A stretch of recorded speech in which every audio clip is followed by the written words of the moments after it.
Hey everyone, welcome back. The PPG Lorcana 1K in Miami just resulted as top 8 decks this weekend. We're going to take a look at how the meta is changing, as well as doing a deep dive into the top 3 decks.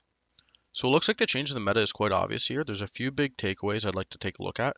First, it looks like Amethyst is really getting a foothold. It's in 5 of the color combinations in the top 8 decks here. I think the value there is just too strong. The card draw is too strong. And a lot of the card draw comes from creatures such as Maleficent and the Queen. So you're actually getting board presence and you're getting card draw. So obviously super strong. Amber Steel was number 1 in the last tournament. Here got number 4 and number 8. One important thing to note is that Amber Steel are only seen together. They're not in any other color combinations. So it looks like their utility is quite a bit lower. Next up, we see that there is a lot of more budget decks. We're not seeing the $400, $500, $600 decks as often. So taking a look here, this was the Emerald Sapphire deck by Michael Skinner. It's a 60 card deck. You can see here the price is coming in at only $141, so quite a bit more of a budget. In terms of the actual stats of the deck, there's no drops over 5 drops, so it's more of a low range mid tier deck. Essentially, all of the cards are inkable. There's only 4 cards in this entire deck that aren't inkable. So how does this deck play? It really looks like it plays by just outvaluing your opponent on every manner and method, as well as trying to make sure that your opponents have to attack and to get rid of your creatures and can't just use removal spells. So if you watch any of my deck building guides, I'm always a fan of the simple 2/2s for one. So you've got 4 of them here with Flounder and Duke of Wesselton. They're both good aggressive trades, can get you ink early and can start putting some pressure on the board. Flynn Rider, as always, is just fantastic. He is a must answer, and they're going to have to waste a turn answering him as well as discard a card. Baby Aurora here pumps out for 2 lore on the quest, which is certainly nothing to scoff at, as well as a shift target for Big Aurora. You got Phil here. He can trade up, and more primarily is he can give his power to someone else to trade up as well. Cheshire Cat's just a fantastic card, going for 2 lore as well as being a must answer, and they're going to have to banish one of their own creatures to do it. Jasper is really there for these racing decks. So if you're against another aggro deck, he can make their top creature not be able to quest that turn. And so it can really get you ahead. If they have a 3 lore creature on the board, you can just kind of lock him down and make him attack in. Jasmine as well. Jasmine is just a big body for 3, questing for 2 lore, so quite good. Han's the same thing, a big body, questing for 3 lore. You've got Kuzco, who's just an awesome card here, questing for 3 lore, must answer. Same with Mad Hatter, questing for 3 lore, and you get to draw cards. So there's just so much value in this deck. Almost every creature we're looking at either quests for multiple lore, such as Flynn, or Aurora, or Cheshire, up to Jasmine. Everyone's questing for 2, 3 lore, including Maleficent, Aurora, or they're just making sure they can't race. You got early trades, and you've got opposing character can't quest. So it's really just about outracing your opponent, which I really love. Aurora gives everyone ward, so this is the way to make sure that they can't just Dragon's Breath or Dragon's Fire your Mad Hatter, that they actually have to trade for it, and you're getting benefit. In terms of spells here, they've got Develop Your Brain, which is just lets you filter through your deck as well as it's inkable. They've got Let It Go as its only removal, which is reasonable. And I'm a huge fan of this Eye of Fades. I think I likely underestimated this card initially when I was looking through the set.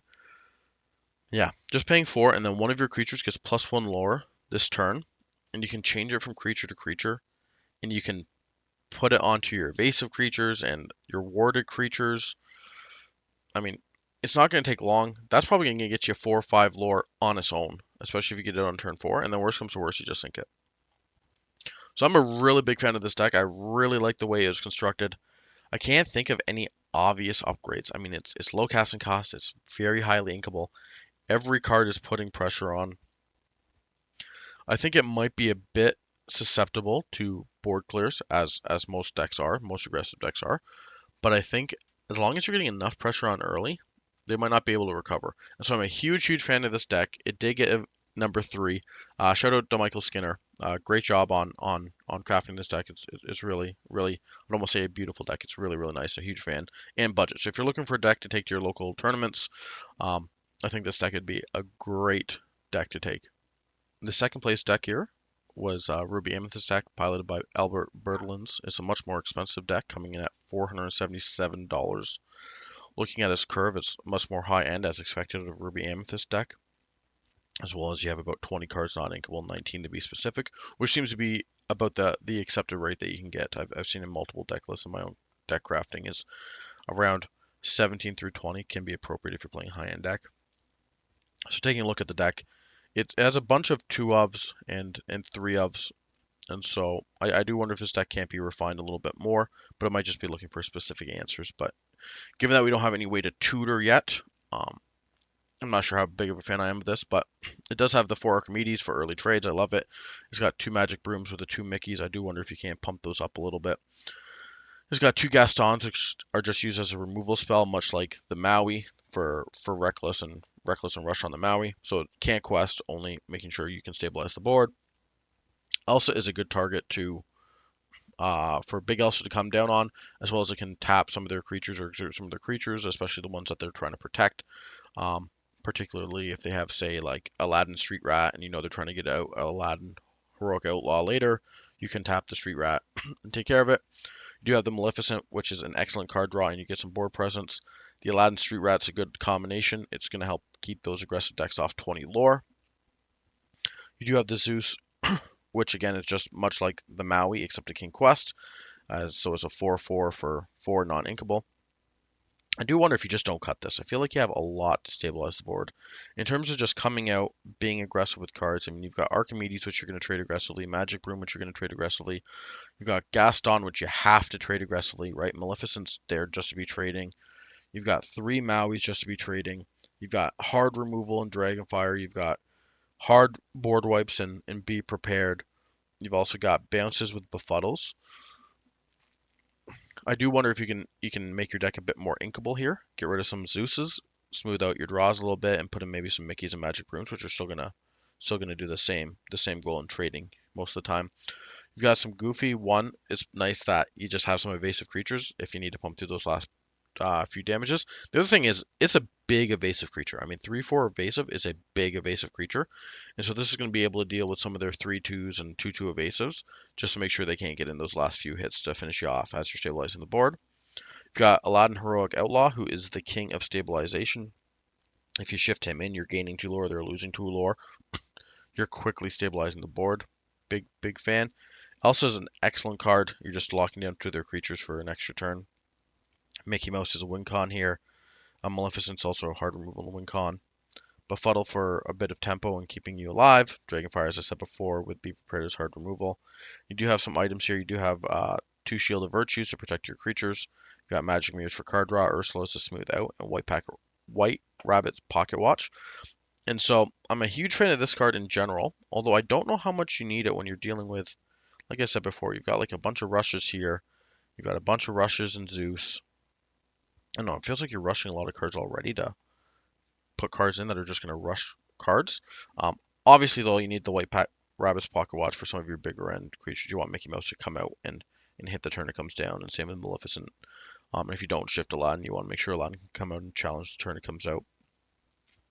And so yeah, I this is kind of much the same, the typical Ruby Amethyst deck, a little bit tweaked. I still think there's probably some tweaking you can do. This is a different list than the other big lists that have been coming through. Finally, we have the number 1 deck that took first place at the 1K tournament here. And so this deck is coming in budgeted as well, about $150. Much like the first Emerald deck we saw, it is on the lower end of things, but much more towards the 3 drops and the 5 drops. In terms of inkable, it has 12 non-inkable cards. And so let's take a look here. So we've got the Olafs. These are your typical just try and stay alive.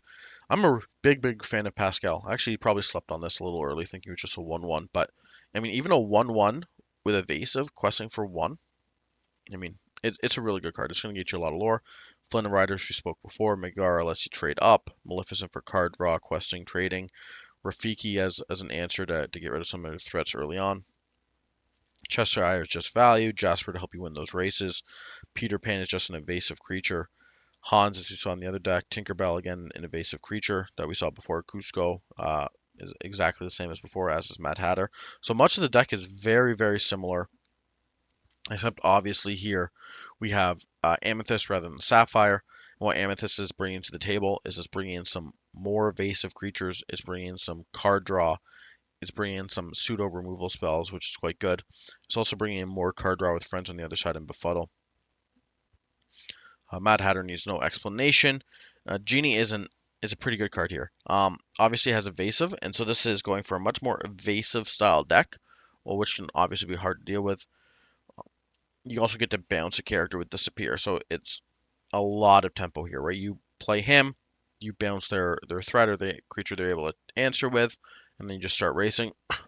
John Silver, you're just making their creatures make bad trades, especially into some of your value creatures, right? Like if you're making them attacking the Cusco or Flynn Rider or Cheshire, these are all bad attacks for them. Finally, you have Befuddle to get you a little bit of tempo and just ink as needed, and Mother's Know Best again, some tempo here. So there we have it. That is the recap of the PPG Lorcana 1K at Miami this weekend. We've taken a look at the top 3 decks. The meta is certainly changing. I think there's still room for the meta to evolve. And it's going to be super exciting to see the meta continue to evolve as spoilers come out and people start getting more cards, especially on the second print run here. So if you like this video, please hit the like button. If you really like this video, please hit subscribe. If you have any questions or comments, drop them below. I'm always happy to answer. And I'll see everyone soon.